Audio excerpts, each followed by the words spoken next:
Hi everybody, welcome back to the channel. I'm doing a bonus video this week because I don't want to wait. If you're new here, I'm assuming you've had a delay on an aeroplane recently and you've had a compensation claim either completely ignored or denied. If you have done, you're in the right place. Because recently we had a big delay on a flight back from Barbados and the airline completely ignored us. So we took them to court and we won. And we've now got our money. So I'm going to go through the process with you step by step so you can do exactly the same. So just by means of a bit of background, we had a package holiday booked through P&O Cruises and we were due to fly back on Norse Atlantic and we got a 5-hour delay. Now, 1 hour of that was for a medical emergency, completely out of Norse's hands. There's nothing they could do with that. But we did have a 4-hour delay. And anything over 3 hours means you're entitled to compensation. I'm just going to get you the exact wording.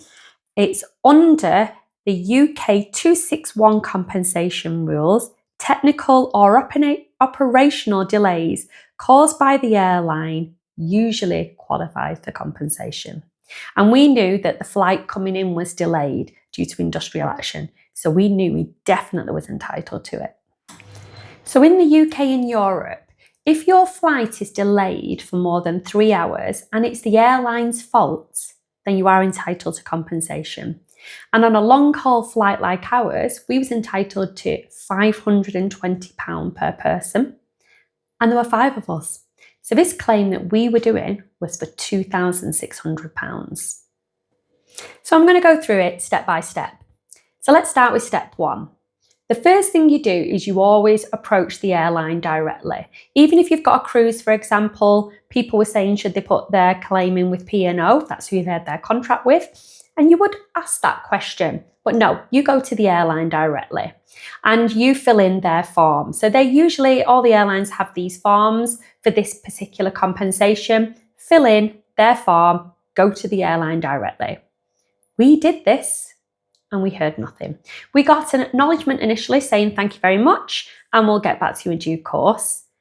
And then we chased it up after a few weeks and we still heard nothing. So anyway, after waiting around about 8 or 9 weeks, we were done waiting. It was very clear that Norse were going to ignore us. So we did step 2, which is called a letter before action. And what you're basically doing is you're telling the airline, I'm giving you a deadline before you pay us. I'm going to give you 2 weeks from the date you receive this email. And if you do not pay within 2 weeks, then we're going to take action. And with that letter before action, we also found out their registered address and we sent that by recorded delivery as well. So they got the email, but they also got it in writing. Step 3, they ignored us. Even though they'd received the email and they had the letter, I had proof that they had received the letter, they completely ignored us. So now was the time for us to go to the courts. And we did a money claim online, MCOL, the small claims court basically. And it sounds a little bit more intimidating than it is. It's actually quite straightforward. I'll just read exactly what you need to provide.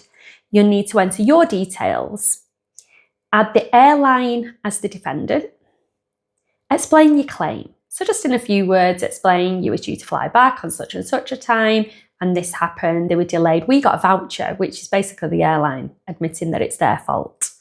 And you then pay the court fees. So you are paying some fees. Ours were, I think, were £115.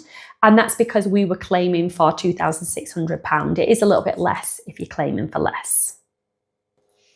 So once the claim has been issued, the airline now has a legal deadline that they have to respond. And they can either admit the claim, they can defend the claim, or they can ask for a little bit of an extension. What did Norse do? They ignored it. In true fashion, they completely ignored the courts. So because they did this and because they didn't reply, we could then, once a certain amount of time goes by, it's all on the MCOL, it gives you the deadlines on there. Because they didn't reply, we could request a default judgment. And that basically meant that we won the case. They have a legal obligation to reply in a set time. If they don't do that, you will win your case. So we were a couple of days out thinking, oh, are they going to wait till the last minute and they're going to then submit a defence or something? They just didn't. They ignored it again. So as soon as the deadline went, we clicked that button and we won that case, which then meant that they have now got a county court judgment against them. They had a CCJ against them, and still we heard nothing. So what do you do now? You've got this CCJ, they're ignoring the courts, they're ignoring everything you send them. What do? Well, we sent one final letter, and we basically said to them, you've got 7 days to pay, or we're going to get the high courts involved. We're going to send the bailiffs in. And we sent a copy of our CCJ. Funnily enough, we started to get emails from them. And they waited, we give them 7 days, we got our first email at 6 days. They acknowledged the emails, they apologised for the delay, and they said they realised that we had won the case, and they apologised for everything that had gone on, and they asked for my bank details, which I provided them. Once I'd sent the bank details, it took them about another week to acknowledge that they'd received the bank details again.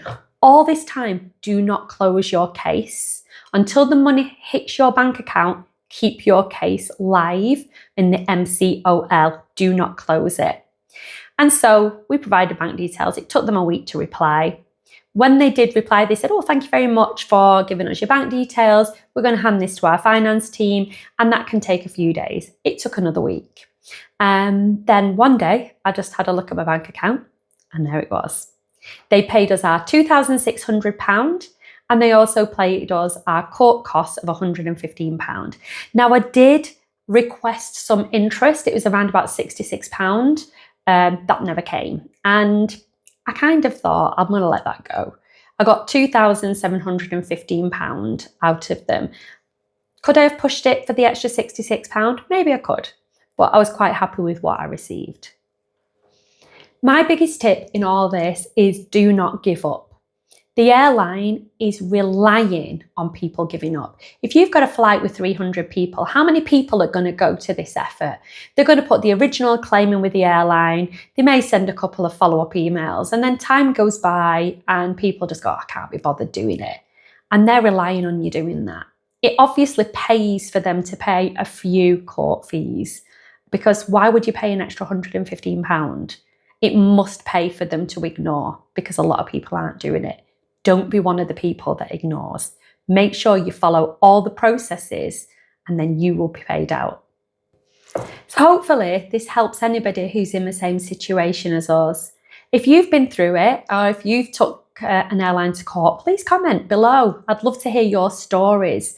And if you found this video useful, please like and subscribe, because it really does help the channel, and hopefully get to see you on some future vlogs.